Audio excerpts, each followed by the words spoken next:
Hey there. Today we're looking at the underrated gems of Walt Disney World dining across all 4 parks, Disney Springs, and the resorts. AJ Wolfe of the Disney Food Blog is back, and you're listening to the Tomorrow Society podcast.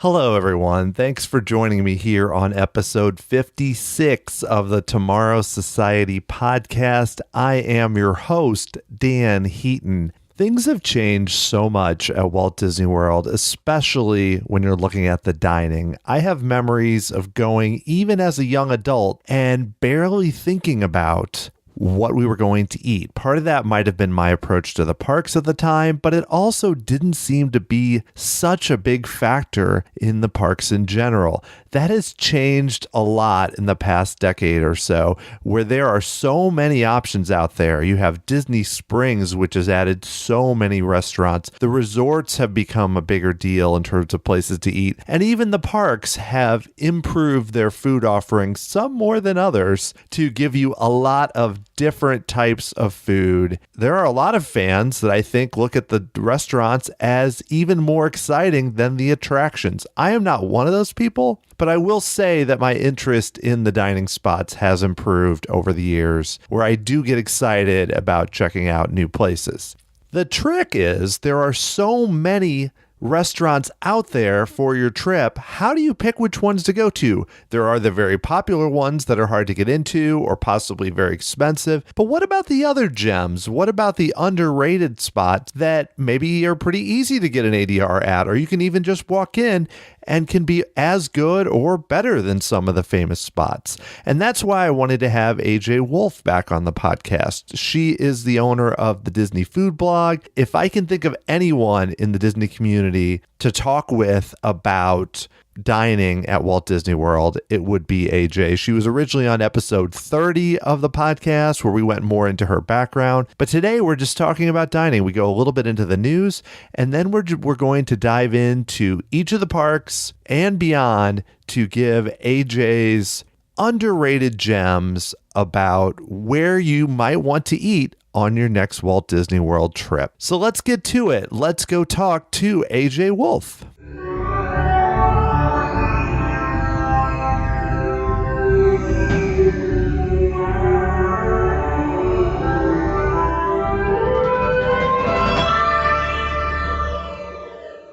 Today, we're going to dive into some underrated dining gems at Walt Disney World. But first, I'd like to know what's going on at the Disney Food Blog. How are things going over there?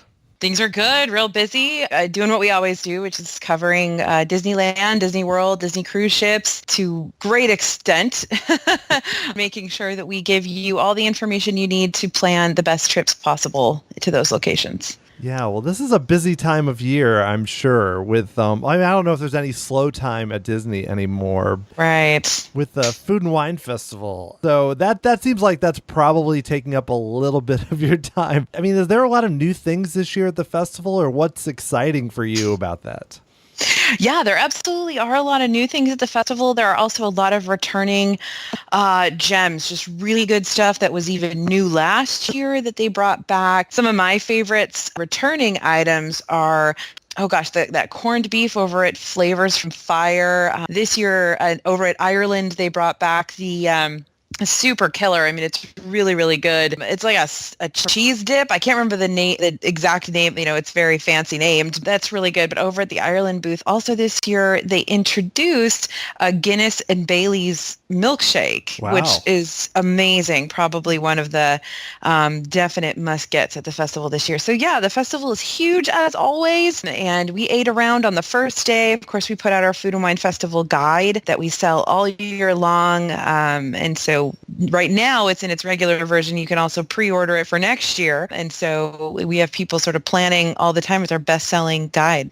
So I remember when we talked the last time, you mentioned that day when you kind of sample everything, it can be a bit much. You even mentioned hallucinating, which yes. So was there any of that this year? Was it on that level? No, the hallucinations happened at the beginning of my career as a Disney food eater, I guess, when I used to do all of the booths all by myself. So that was back in like 2010 when I would go and I would literally purchase and eat every single thing by myself without any help. And this year we had 4 people total, so 3 of my teammates and me, and we went around and so everybody tried everything, and we had kind of it was a group effort, so that we didn't quite have to do everything all alone, and then just got all the information that way. But yeah, it was really hard back then.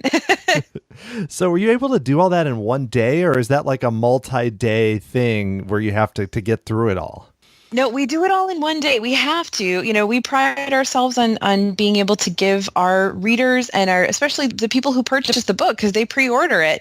We want to get them all that information. We want to get it up on the blog, all that information first thing as soon as possible. Because we know some people are going to the Food and Wine Festival, that night or the next day. And we want them to have all the prices, all the pictures of the food so they can see what it looks like, any other little details we can give them as soon as possible. So that's a long day. It's a big day. But now that I have some help, that's a lot better, but we still do eat every single thing, and we give you our thoughts on that.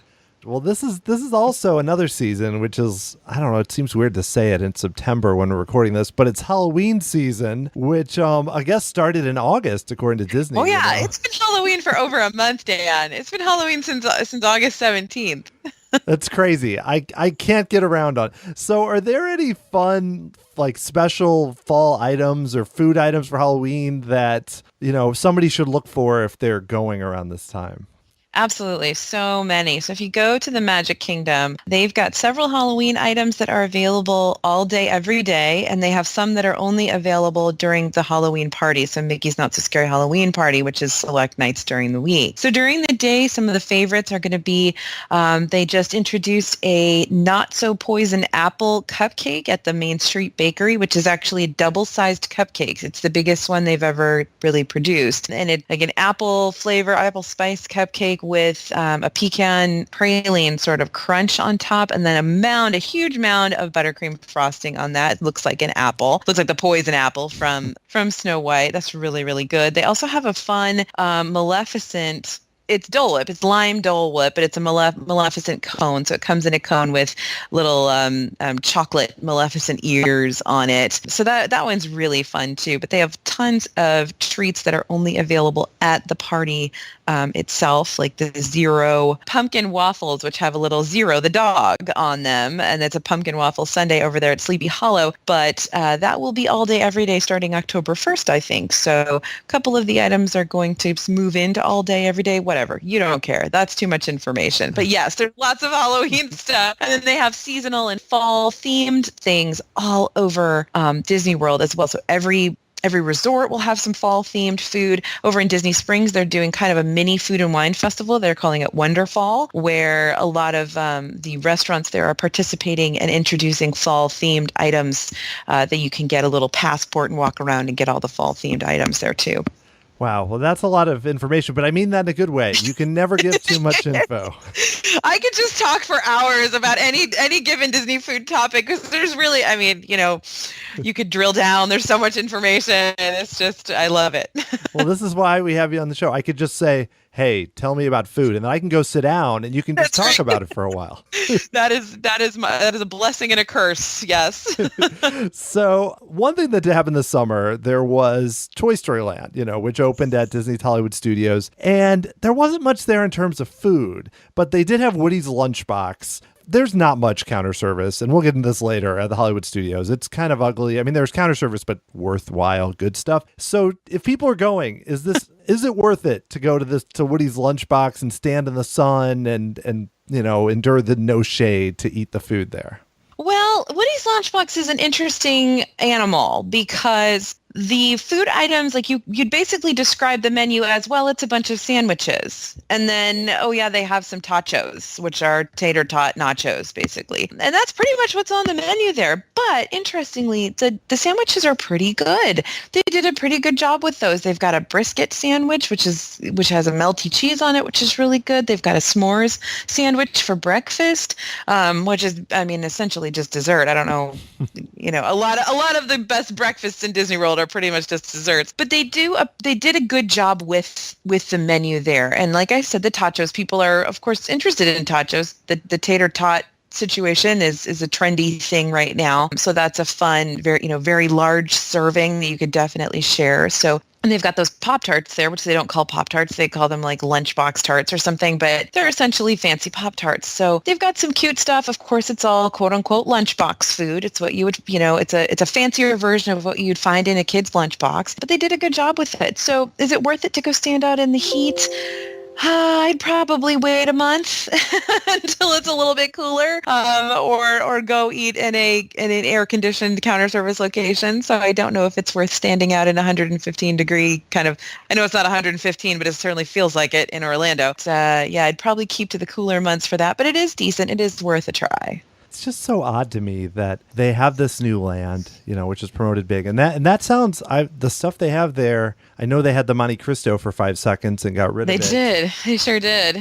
But yeah, it's just odd that they didn't do more there. I guess it was just space. I would have thought with the new land that they would really zone in and be like, we're going to focus on the food and have more sit down or something more extensive, kind of like they did with Pandora. Yeah, well, I guess my thinking on it is that Toy Story Land was sort of sandwiched in between Pandora and Star Wars.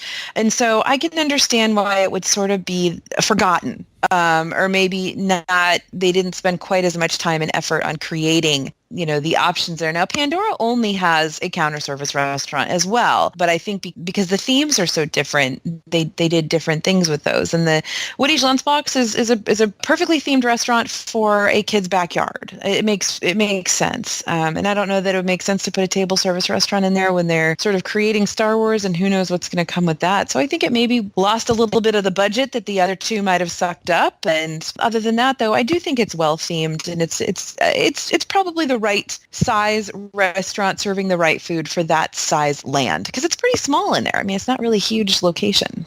Yeah, and that makes sense because they're obviously zoning in on Star Wars for next year, and it takes a lot of effort to create something really immersive and some sort of themed restaurant. So you mentioned Disney Springs earlier, and it seems like we could do this every week, and you could just talk about the next new thing that they're doing there. Oh my gosh, it's so true.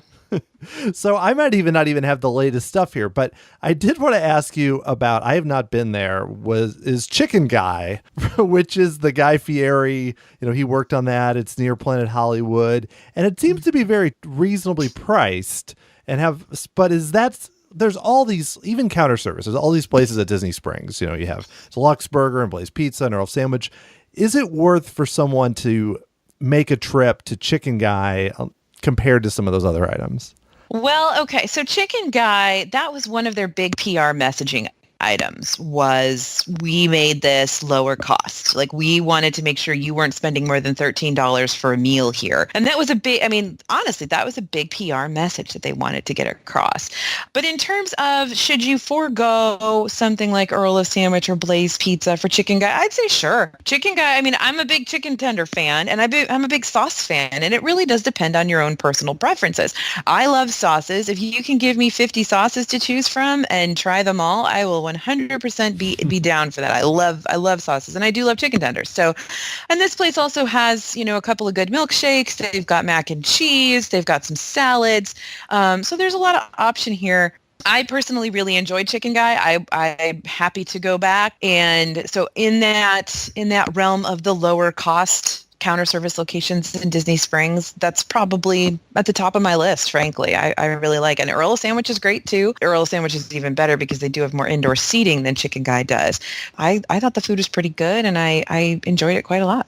Well, that's great to hear because, yes, I'm also a fan of the chicken tenders or fried chicken sandwiches. Well, So it's so trendy right now. I feel like I have 50 chicken tender restaurants in my town right now. Like they just keep opening more. yeah, there's like the one fast food place that they opened one and people stayed out like the night before. And I was like, what are you Yeah. guys doing? I can get this down Yeah. the street. So, hey, that seems to be, like you said, it's very trendy. But it's good to see them a variety of things, though, which sounds funny because they have like so many varieties of things. Yeah. But, Yep. well, one other place that hasn't opened yet that I only recently even learned was going to be there is, and I'm probably butchering the pronunciation, but it's a Spanish restaurant like Jaleo or Ilio, which is going to be on the west side. Do you know much about this so far? We don't know too much. I've pronounced it Haleo or Haleo. I'm going with Haleo just because I like it better. Yeah. But it's a chain essentially. There are multiple of them, and Jose Andres is in charge. He's the chef, and he has multiple restaurants all around the world. So this is basically a proven concept elsewhere that they're bringing into Disney Springs. So yeah, we'll see how it works. I haven't been to another one of his restaurants, so I don't know. But I know people really really love his restaurants and are super excited about this opening. Like this is probably garnering some of the most interest of anything else because Wolfgang Puck is coming back with the Wolfgang Puck Bar and Grill as well. He'll be opening this fall too, but I'm not hearing nearly as much interest in that as I am in Helio. Yeah, I guess it says something that I did notice that was opening. And I was like, oh, yeah, Wolfgang Puck. Okay. And I went on and didn't even think to ask you about it. So Yeah. not that I'm a sample size of one here, but, it might say something having to do with it. All right. So one more question before we dive into our undervalued gems here. Yeah. We recently learned the dates. They're going to do the Festival of the Arts again. They're going to do Flower and Garden for 100 years next year. So do you know much so far beyond that? I mean, do we know those festivals are kind of well-oiled machines at this point? Have we heard much beyond that so far? Beyond the dates? Yeah. Not really. We do know that, they gave some specifics on the Disney on Broadway, which is the kind of the eat to the beat of the arts festival, will be expanding to every night this time around. It was just weekends last year, and they're going to do it every night this year. So that's great. Let's see. They are expanding Flower and Garden, and so we don't know specifics on food booths or anything like that yet, but we do know that the festivals are extremely popular, and they're basically just continually expanding them every year. Everything just gets a little bigger every year. So we'll see. I'm waiting for them to announce the summer festival. I don't know when it's going to come. I don't know why they wouldn't have a summer festival and just leave the booths out there all year round. Yeah, it makes sense because people call it Diet Epcot in the summer when there's actually no summer festival. There's no summer festival yet. Yeah, and we talked about it last year. I know you mentioned this, and I was thinking maybe this summer. Do you think next summer? I don't know. Maybe there's just too much going on next year for them to add a festival. I don't know. There is a lot going on. There is. Yeah. So I don't know. But these days, I never put anything past Disney. I feel like they have a group of executives in place that are willing to try just about anything. So we'll see. We'll see what happens. Okay. So we have reached I usually don't do main topics or ideas. So this may go great. We'll see. But my thought was, who better to ask than you about some of the, I wouldn't even say hidden gems because most, but like underrated, undervalued type places. So what we're going to do is we'll go through each park in Disney Springs, just do one or so. So let's start with the Magic Kingdom. So Magic Kingdom for a long time, I never thought of as a place with great food, but I do feel like they've made some improvements in the last 5 years or so. But what is some place there that you recommend to people or that, not beyond be our guest, something surprising for you? Okay, well, I'm going to put out a disclaimer on this whole podcast right now because this is one of those questions where people say, okay, AJ, what's your favorite restaurant in Disney World? It will change tomorrow. So I'm going to mention some underrated favorites and hidden gems and stuff. But then I'll wake up in the middle of the night and be like, oh my gosh, I can't believe I didn't say this one. Because there's 200 plus, Yeah. so I'm bound to forget one or I have a funny story. I was doing a presentation in Disneyland on Disneyland food, and someone in the audience asked me what my favorite food was in Disneyland. Well, of course, the answer is the Monte Cristo sandwich at Cafe Orleans. That is my favorite food in Disneyland. It always has been. It always will be. For some reason, I said chicken nuggets. I don't know why. So it's like, I don't know, I get stressed out and I say the wrong thing, but I do have a list. I made a little list. So I hope some of these will be useful to you guys listening.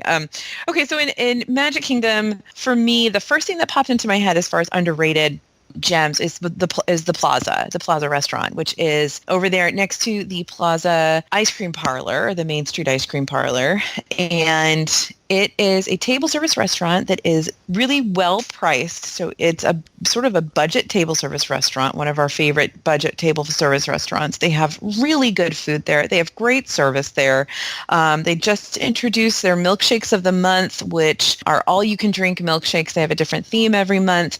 They just have excellent food. I just love it there. You can usually get a table. So for me, that place is a hands down winner in terms of something that people don't really think about, but they should.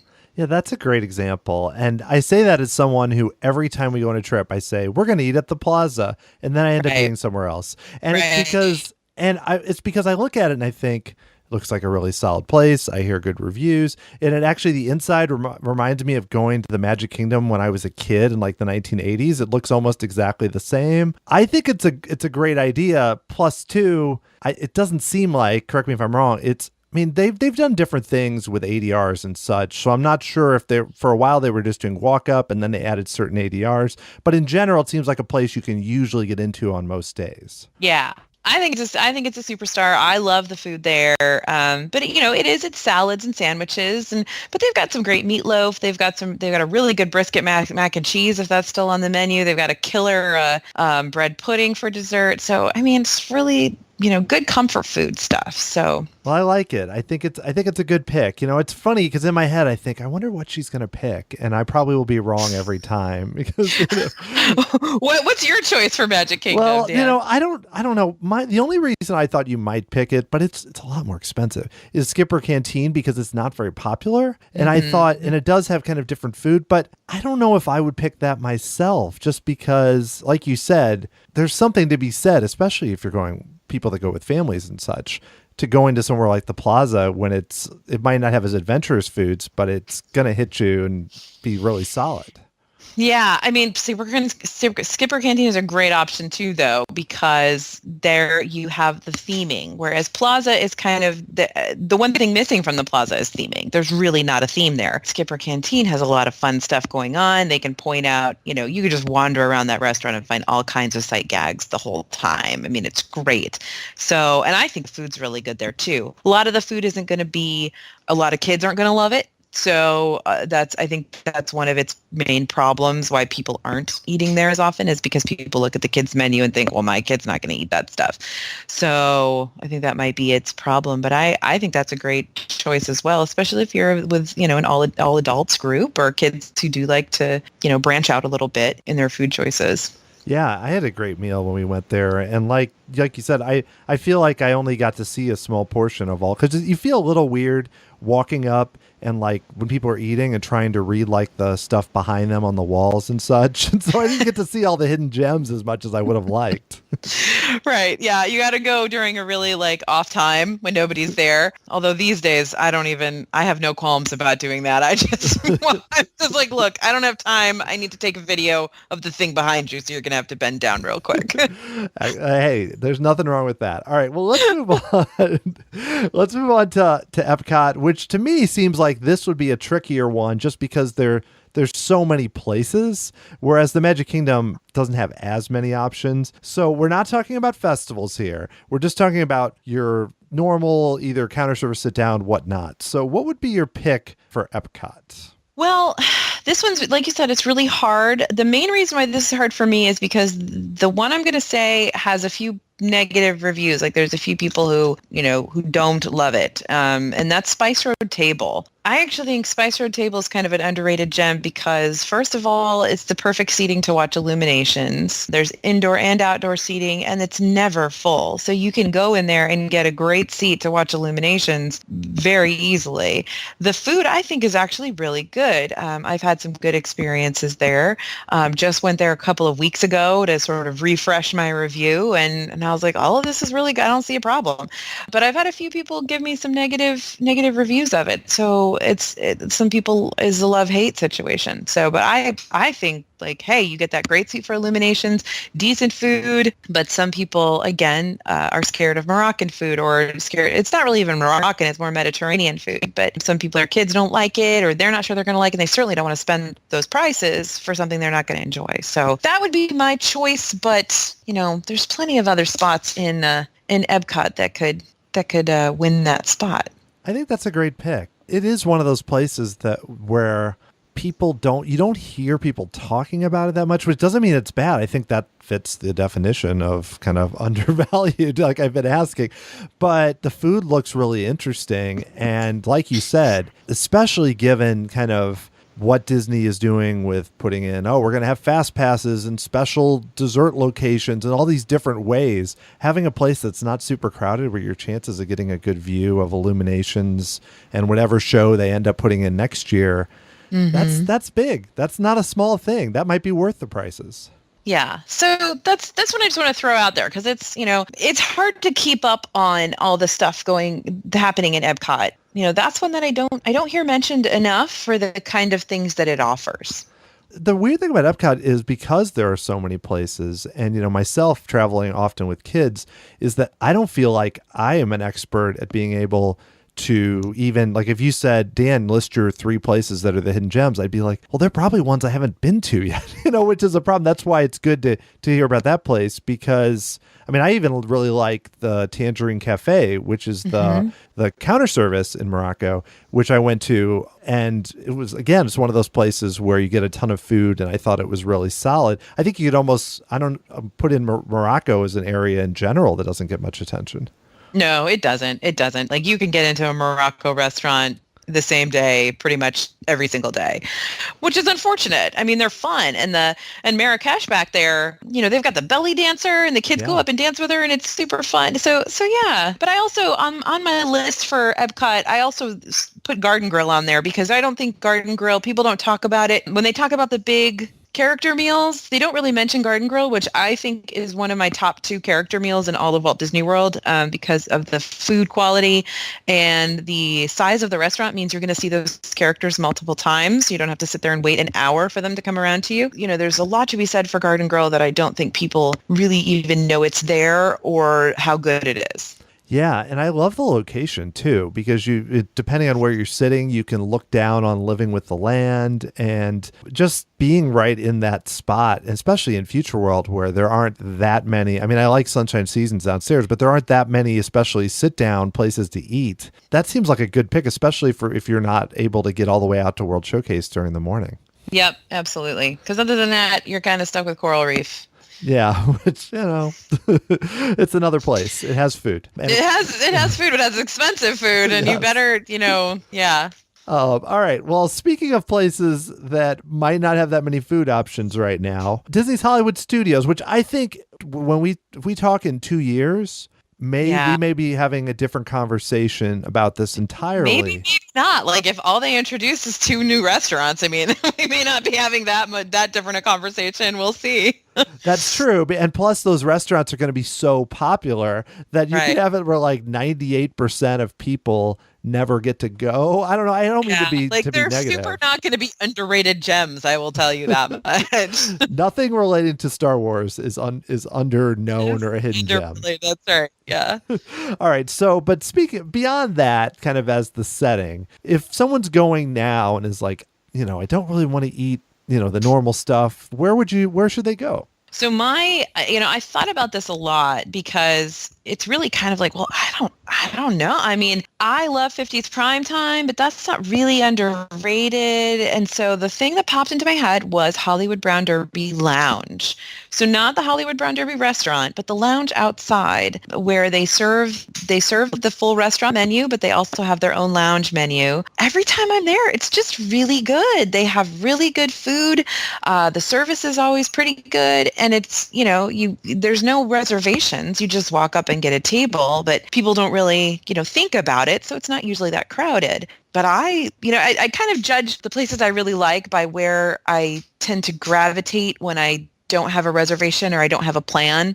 And I find myself there pretty regularly now. Yeah, and that's, I think about like where I would go if, the next time I'm at Disney World without kids and such. And that would be, from what I've heard from a lot of people, that's where you basically should go, is to, especially because it's, you don't have to, it's more low key, and they have some of the menu, and it just seems like a nice atmosphere. So that makes total sense to me. I'm curious too, on a related note, the Baseline Tap House, how is that? I haven't been there yet. I'm just curious if that's something worth doing. Yeah, it's fine. I think that the Baseline Tap House, it feels a lot more like a place in a larger city. So it doesn't feel like a Disney location, so to speak.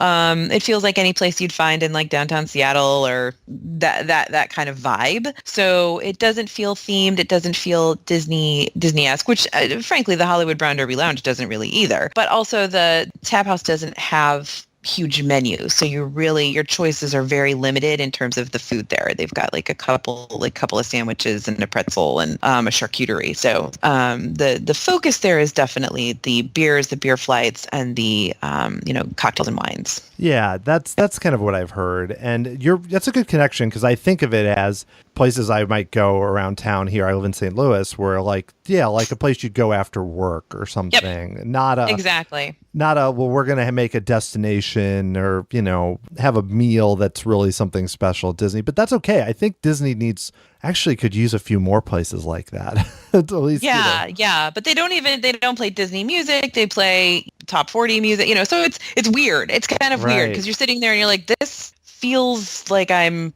at home. Like, this is strange. So it's an interesting concept. Yeah, so that is one thing where a little bit, I wouldn't say a downside, but it's not something that's going to be for everyone, because people are going to be like, well, I can go to this place down the street. Yeah, so why did I pay $120 to come into this park today if I'm just going to eat here, right? Exactly. Okay, well, let's move on to the Animal Kingdom, which I feel like, as far as places that have improved a lot, at least in terms of the food. I mean, I'm not talking about just this year, but in the past, since 10 years or something, or 5 years or so, because I feel like when I go with Satuli Canteen and with Harambe Market and such, and I may be stepping on something you're going to say, but there's a lot of good options there. So what would you call out as like one of the best ones? I am a huge fan of Nomad Lounge next to Tiffin's. That is probably one of the chillest places in Disney World right now. And you just go in, like, it's great. You walk it, you're like harried, you've had this crazy day, and you walk in and just this calm and sense of peace falls over. And you just sit down and you take a load off. And when I'm in there, there's like families in there. The kids are sleeping on the couches. People are taking naps in there. They've got great drinks, same drinks that are over at Tiffin's, of course, but they're inspired by Animal Kingdom, and they're not just your standard Disney lounge drinks. And then they've got a really nice food menu as well. I'm always really impressed by the food menu. They change it up here and there. They've always got something good to have. So I love Nomad Lounge. It's one of my favorites. I also love Yak and Yeti. I talk about Yak and Yeti a lot on my YouTube channel and on the blog. It's one of my favorites in Animal Kingdom. I feel like it always delivers, even though it's really strange to me that it's run by the same people that run Rainforest Cafe, because it's like, seriously, you guys like do what you do at Rainforest Cafe, but then you can do this at Yak and Yeti. I don't understand. I think that place is excellent as well, and I tend to go there whenever I kind of have a free moment, because I love their firecracker shrimp. So Nomad Lounge for sure, always a must do for me, and then Yak and Yeti is a favorite too. Yeah, I've heard a lot of people list Nomad Lounge as their favorite bar or place to drink in all of Walt Disney World. It's Yeah. really well liked among people that go there a lot. Yak and Yeti I've eaten at, and I'd heard a lot of bad things from people about it, but I don't know if it was a really warm day. We went, we had lunch, and I really enjoyed it. I thought the food was good. We were upstairs and kind of out of the way, and it was one of the better meals I had, not on our most recent trip, but last year. It wasn't cheap, but it wasn't like insane. I feel like Yeah. it's in the right location because I feel like around that time of day you are getting to that spot. I don't know, it's just like right in the right place. Yeah, it's right at that time you're back there. But I think that's a good point though, and this is something that not a lot of people really talk about is the experience of the restaurant can change significantly depending on where you're seated. I always ask for, and this I have a section in my book in the DFB guide to Walt Disney World dining. I have a section that literally tells you here's the table you need to request in this particular restaurant, because if you're seated at a couple of other types of tables or a couple of other dining rooms, you're not going to have as good an experience as if you're seated here. And Yak and Yeti is one of those places. I always request to sit upstairs next to the window because I feel like that's going to give you the best experience. You have that light coming in. You have a cool view of everything going on outside. But if you get stuck back in a dark corner at Yak and Yeti, that's not going to be the same experience. So there's a lot to be said about maximizing and optimizing for your dining experience in Disney World. Yeah, and we lucked out because in hindsight, I was like, I should have requested where we were, but I don't know if we were by the window, but we were not in a corner. We were kind of in the middle, but it just happened to be we were in a place where there were no tables right on top of us. And as you know, Disney restaurants, even good ones, will often pack you in there where you feel like you're eating with the family or people next to you. So this was really nice. Yeah, absolutely. Well, let's talk about Disney Springs because I feel like there's so many options here, like we've discussed. And so it's hard to nail it down. But what would be like your one or two kind of unheralded gems there? Oh, so difficult to do because there's a million places to eat there. And it feels like they're all good, too. I'm trying to think of a clunker in Disney Springs, and it's hard to think of a place that's not really good, or at least can be good. So the ones that popped into my head when I was prepping for this podcast were Morimoto Street Food. I feel like a broken record. I talk about Morimoto Asia all the time, but I just love that restaurant. Even though I'm not a huge Asian food fan, I love that restaurant. And they have a street food counter service where you get like really good ramen. I mean, all kinds. You can get the, what are they called? The ribs from inside the restaurant. You can get them there. Really good stuff, really high quality stuff. Morimoto Street Food, I think, is a winner that a lot of people don't think about. Cooks of Dublin, I think, is really good that a lot of people don't think about that one either. That one's been there forever. That's not even new, but it's excellent. So those are a couple of counter service places that people don't even consider dining at. And then, of course, the table service places. I think Raglan Road probably doesn't get its due because there's so many new kids on the block, but Raglan Road just keeps getting better and better every time I eat there, and I absolutely adore that restaurant. Live entertainment and everything. So I'm going to throw, even though it's probably not underrated, but people might skip over it because it's not one of the new restaurants. So those are some ones that pop into my head, but there's probably a million others I could talk about. I think those are good picks. I've eaten at Raglan Road and Cooks of Dublin, and it's hard even with all the new places to not want to just go there.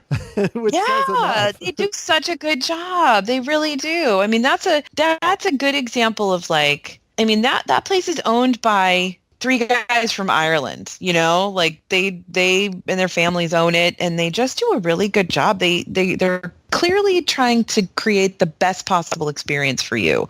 That's great. And yeah, Morimoto, I'm sure you've raved about it a lot, but it says something that so many people do, and you hear it from a lot of different types of people, bloggers, regular guests, everything. So they're doing something right over there. Yeah. Oh, yeah. It's incredible. I want to go to all the Morimoto restaurants everywhere in the world now. All right. So this is the last question in this kind of main topic. Resorts. And I know that's like the broadest thing in the world to say resorts when there's so many. But what is like a place at a resort that people should really check out, especially people that maybe go a lot and do resort hopping and such like that? Well, I'm always really happy with the Grand Floridian Cafe. And I think that because it doesn't have necessarily an over-the-top theme, people don't tend to go there as often as they should. The food's really good, and they have a concept on their menu right now where the breakfast and lunch is pretty much a brunch menu. So you can get, chicken and waffles, for breakfast or lunch, and they've got these great pancakes, and they've got this incredible lobster, like lobster burger, like all kinds of stuff going on there. It's really good food. They're doing a good job there.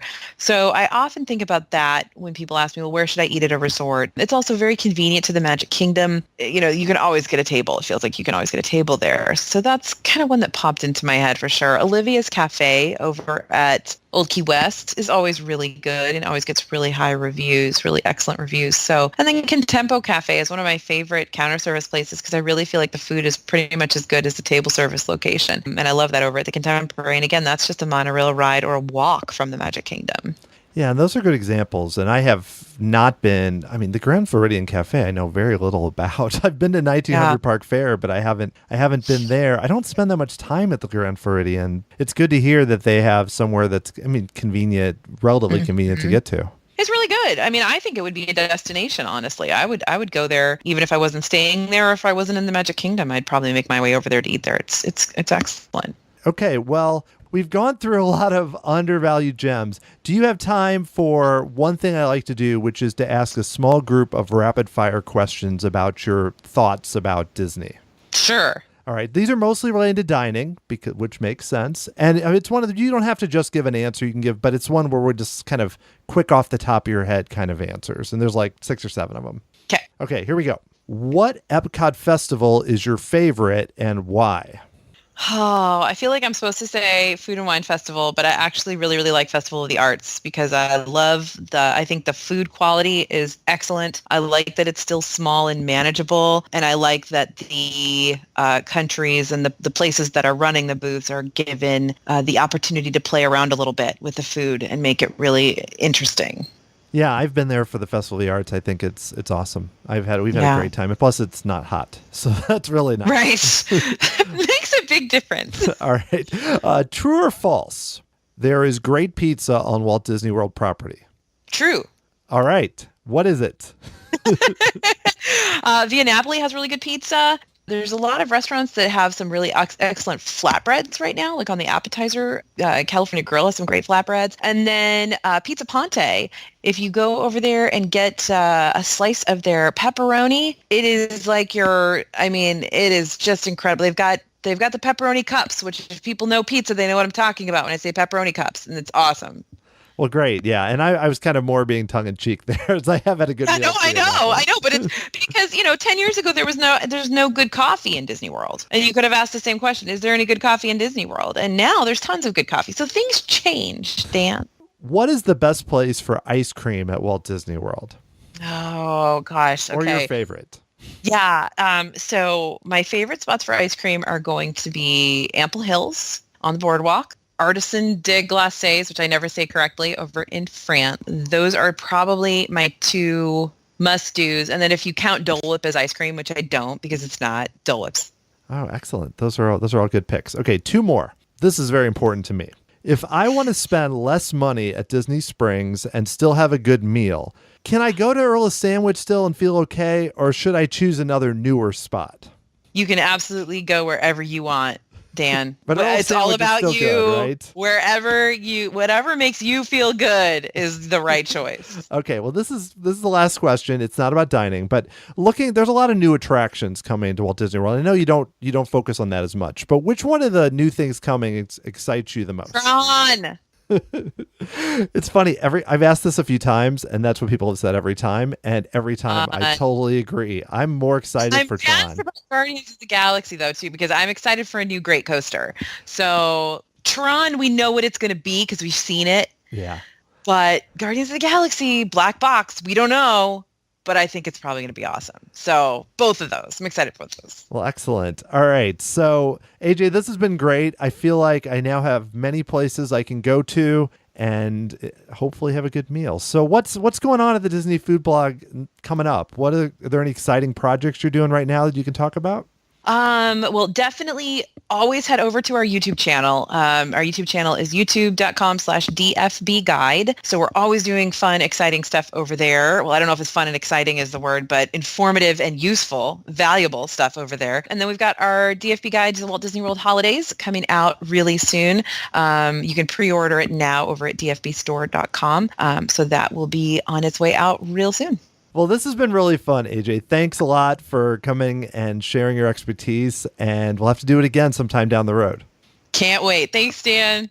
Well, that was great. And if you enjoyed this show, I definitely recommend you check out episode 30, where I talked to AJ about starting the Disney food blog and what got her into following Disney the way she does. If you'd like to get more recommendations on books, music, and DVDs all connected to Disney and the parks, you can go to tomorrowsociety.com/DisneyPicks. I love hearing from all of you about what you're thinking about the podcast. If you did listen to this episode, send me an email, dan@tomorrowsociety.com, or connect with me on Twitter @TomorrowSOC, or Facebook, Instagram, Pinterest, all at Tomorrow Society. It's awesome to hear from all of you about the podcast and the guests that I'm having on in each episode. The Tomorrow Society podcast is hosted, produced, and edited by Dan Heaton. The music is written by Adam Hookey and performed by the Sophisticated Babies. Check out Adam's CD of pop and rock songs at adamhucke.com. Thank you so much for listening and supporting the show. It always means so much to hear that you're enjoying it. And I will be talking with you again very soon.